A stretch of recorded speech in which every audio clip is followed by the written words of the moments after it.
여기서는 이제 뭐 빨리빨리 하자고 하는데 수술을 집도하시는 선생님들은 수술방에선 누구도 마취통증의학과 선생님들한테 고칠 수가 없어요. 백강 교수가 그 마취과에서 굉장히 극찬하고 나오는데 이게 원래 마취과의 평상시의 모습입니다. 환자 안전 부분을 대충 하고 넘어가는 게 소금이라든가 이런 부분에 부담이 될 수가 있죠. 네, 안녕하세요. 닭콩살의 마취통증의학과 전문의 배건형입니다. 전에 1, 2화를 재밌게 봤는데 이번에 3화 리뷰를 한번 시작해 보도록 하겠습니다.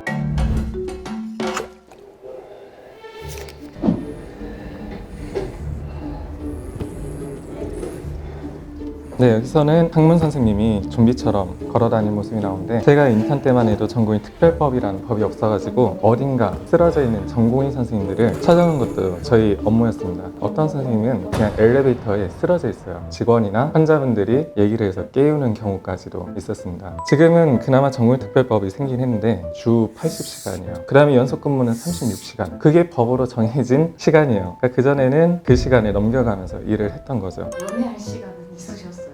연애할 시간이요? 인턴부터 한 1, 2년 차까지는 연애하려면은 부지런해야 되기는 해요. 인턴 때는 이제 한 달에 막 한 2, 3일밖에 못 나갈 때도 있으니까 아예 밤을 새고 잠을 자라고 주는 오프 시간, 그때 여자친구를 만나러 가요. 그러고 돌아와서 그냥 다시 일을 하고 그러면은 만날 수는 있습니다. 안 그러면 결국에 열심히 일하고 돌아와서 카톡을 보면 이별 문자가 와 있습니다.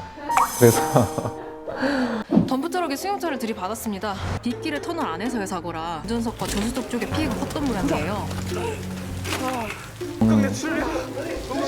이 정도는 흔하진 않은데 장제를 둘러싸고 있는 막이 있는데 대량 출혈이 있어가지고 그게 부풀어 오르면은 이런 식으로 배가 좀 많이 부풀 수가 있어요. 선생님, 조금만 서둘러 주실 수 있을까요? 아니 지금 아무 검사도 안 하고 마취 안 한 것도 저 지금 굉장히 찝찝하거든요. 지금 환자 상태 안 보이세요? 이러다 환자 사망하면 책임지실 거예요? 또 까이죠. 어쩔 수 없이 이제 마취과가 자꾸 빌런 역할을 하는 것 같아요. 저는 이제 마취통증의학과니까 입장을 설명할 수밖에 없는데 수술방에선 누구도 마취통증의학과 선생님들한테 고칠 수가 없어요. 실제로 환자가 배를 가르고 장기를 떼내는데 가만히 있어요. 그렇게 하려면 어마어마한 약물이 들어갑니다. 수술을 집도하시는 선생님들은 상하관계 이런 게 아니라 한 팀입니다. 팀. 수술하는 선생님이 수술 부위만 집중을 해요. 그 외에 이제 수술에서 생길 수 있는 모든 위험성이나 가능성은 마취통증의학과 선생님들이 시작부터 끝까지 담당을 해요. 오케스트라라고 하면은 마취과가 지휘를 하는 수술 집도하는 과는 이 선생님들 한 명 한 명이 거의 이제 메인 연주자라고 보시면 돼요. 이 중에 누구 한 명 빠져도 이게 안 됩니다. 수술 전체가 다 이루어지려면 결국엔 마취통증의학과가 잘 준비하고 수술하는 선생님이 잘 집중할 수 있는 환경을 만들어줘야 되는데 사실 여기서는 이제 뭐 빨리빨리 하자고 하는데 환자 안전 부분을 대충 하고 넘어가는 게 사실은 마취과 선생님한테 굉장히 큰 뭐 소송이라든가 이런 부분에 부담이 될 수가 있죠. 드라마를 전체적으로 봐보니까 어쨌든 작가님이 뭔가 이제 표현하고 싶은 큰 그림들이 있는 것 같아요. 나름 열심히 하고 있는데 좀 안타깝습니다. 수철, 빨리 미끄러져. 저게 실제로 굉장히 미끌거려요, 저희 조직이. 그래서 제일 힘든 상황은 새벽에 이렇게 아무 준비도 없고 사람도 없을 때 심장이나 저희 복부 대동맥에 있는 혈관이 파열됐을 때 출혈량이나 이게 어마어마합니다. 수바다가고요. 저희가 수혈을 하면 그 수혈 팩이 있는데 그게 뭐 한 300ml라고 쳤을 때 100개가 넘게 들어가는 경우가 종종 있어요. 그 환자분의 몸에 피는 본인 거는 사실 없는 거죠. 그러면 간 기능이 제로에 가깝다는 건데 출혈을 잡아도 여사자분 아드님이신 보호자 성함이랑 거기 환자분 성함이 동일해요. 뇌사자 혈액형 O형 맞습니까? 혈액형은 맞습니다만 그럼 친족간 이식으로 진행합니다. 보호자 동의 없는 이식은 불가능. 보호자가 지금 의식불명인데 누구한테 동의를 구합니까? 지금 이경영 씨 간 없으면 죽는다고! 기증 서약을 하신 분이 환자분의 아버지, 교통사고 난 아들분한테 이식을 하는 그런 설정이 돼 있는데 실제로는 장기 기증이 절차 자체가 복잡하긴 해요. 장기 기증 서약을 했다고 해도 사망 선고가 확실히 내려졌을 때 소생이 확실히 불가능할 때 진행을 할 수가 있어요. 첫 번째로 심리학적 검사랑 무호흡 검사, 그게 끝났다고 바로 끝나는 게 아니라 6시간 뒤에 다시 한 번 합니다. 최근에는 이제 뇌파 검사라는 것까지 보조적으로 추가돼 갖고 호흡도 없고 심리학적으로도 이상이 없는데 뇌파가 남아있는 경우가 있어요. 그러면은 완전히 끊길 때까지 또 기다립니다. 예를 들어 수술방에서는 장기 기증을 하려고 준비를 다 해놨는데 그 뇌파가 이어져 가지고 뭐 8시간 뒤에 수술이 진행된다거나 저희 혈액형 말고도 크로스 매치나 아니면 HLA 검사라고 해갖고 면역 반응 나타나는 거 확인을 해야 돼요. 상당히 절차가 좀 복잡합니다.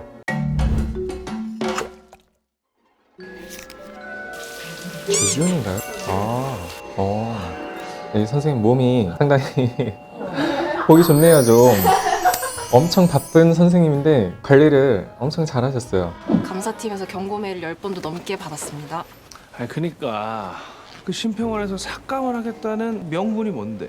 명분이 아니에요. 기준이죠. 기준을 넘으면 삭감 아니면 지급 아시잖아요. 저희 원장팀한테 가서 조아리고 이사회 굽실대고 심사팀 가서 읍소하고 그러면서 버텼습니다. 결국엔 중증외상센터의 예산 문제가 좀 드러나기 시작해요. 우리나라 같은 경우는 이제 보험 제도가 있기 때문에 한 수술에 대해서 국가에서 보상비, 수가라는 거를 지급을 해줘요, 병원에. 예를 들면은 손가락을 만약 3개를 다쳤는데 이 중에 3개를 다 봉합해서 3손가락을 다 쓸 수 있게 수술을 했어요. 나라에서 인정하는 거는 2개까지만 가능합니다. 수술비나 뭐 어떤 재료비 거기에 대해서 다 인정을 받지 못해요. 조폭 간호사는 거기에 대한 예산을 따와야 된다. 그 얘기를 하는 겁니다.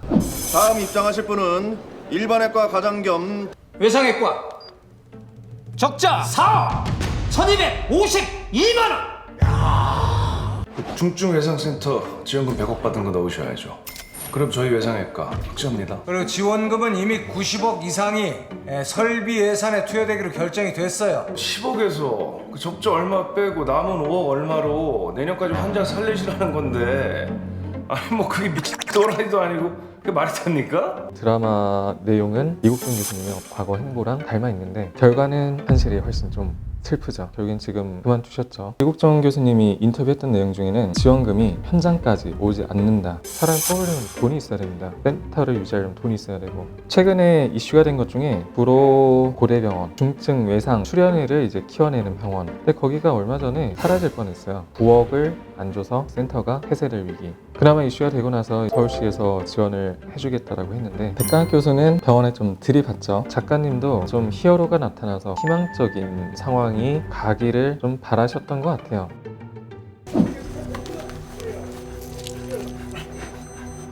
VP 여기는 의학 드라마에서 어떤 심장 관련해서 최악의 상황이라고 하면은 나오는 게 심정지랑 이 VPB예요. VPB라는 거는 제 이제 심장이 이렇게 심실이 쥐어짜는 동작이 있어갖고 혈액을 뿜어내야 되는데 이 동작이 사라지고 그냥 근육이 바들바들 떨리고 있는 상황. 멈춘 건 아닌데 실제 기능은 아무것도 없어요. 환자랑 많이 가까워? 힘들면 빠져. 흔들리면 방해만 돼. 저희가 실제로 수술을 할 때 가족 수술에는 암묵적으로 들어가질 않아요. 의사도 신이 아니라 보니까 뭔가 이제 마음이 흔들리면은 없던 실수를 할 수도 있고요.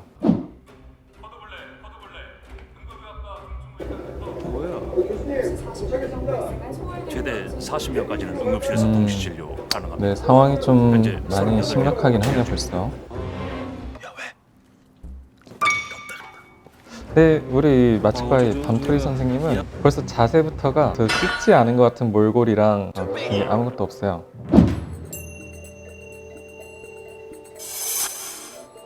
이 주사 잡은 자세를 보면 느낌이 와요. 저만큼 들어가면 애기 약 들어가자마자 죽습니다. 이거 완전 쭉 밀어넣을 자세거든요. 부신 자체를 떼어내고 있으니까 어?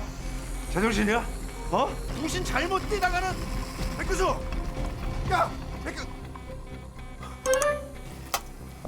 여기 복강 쪽 수술을 하다가 아마 부신 수질 쪽을 건드린 것 같아요. 체내에서 그 에피나 노에피라고 하는 카테콜라민 이런 호르몬을 생성을 하는데 거길 잘못 건드리면 이게 한 번에 좀 분출되면서 갑자기 혈압하고 심박수가 어마어마하게 상승하게 돼요. ABP 180 조금씩 떨어집니다.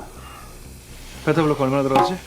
5mg요. 혈압이랑 이게 워낙 튀다 보니까 낮춰주는 약 그게 베타블로커예요. 사실 이때도 마취과에서 고민을 많이 해요. 왜냐면 만약에 이게 한순간 치솟았던 거를 조절하려고 약이 많이 들어가면 효과가 떨어지고 나서 혈압이랑 심박수가 또 너무 많이 떨어져요. 그 약효 지속 시간도 길어서도 안 되고 딱 지금 생긴 문제만 잡을 정도로만 조절을 해야 돼요. 이 환자 반은 제가 살린 거야. 네, 백강학 교수가 그 마취과에서 굉장히 극찬하고 나왔는데 이게 원래 마취과의 평상시의 모습입니다. 이런 부분을 다 고려해서 약을 주고 환자를 같이 좀 면밀하게 봐요. 물론 좀 이렇게 스무스하게 가는 환자는 조금 좀 편하게 보기도 하지만 그리고 이번 회차에서 드디어 이제 마취과 선생님이 뭔가 이제 한 팀이 돼가는 그런 과정이 보이는 것 같아요. 앞으로 이제 6화부터는 그 과정이 기대가 좀 되네요.